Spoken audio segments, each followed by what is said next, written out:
We have some of the world's fastest land animals that need these wide open spaces for speeds, and of course some of the world's largest land animals as well. And now, the first ones we're talking about don't fit into any of those categories.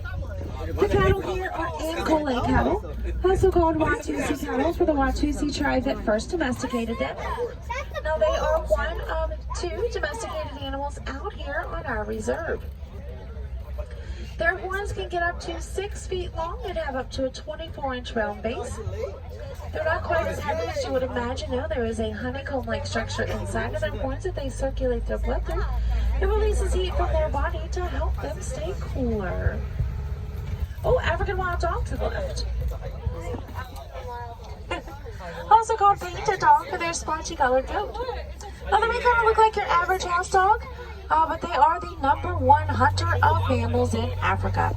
They have an 80 to 90% success rate on their hunts.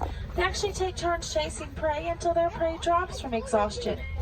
Each dog can run 3 to 4 miles at about 35 miles an hour without slowing down. They have incredible stamina. To the left by the trees, those are sable antelopes, the emblem here of the Harambe Reserve.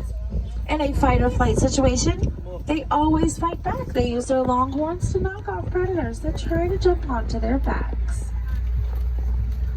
These are Hartman's Mountain zebra. Hartman's Mountain zebras have white bellies. Their stripes don't go all the way around. Stripes do tend to be a bit wider as well, especially on their back hips. Also, to help identify them, under their neck there is an extra flap of skin called a dewlap. Now they'll use that when it's hot as extra blood circulation so they don't overheat as quickly.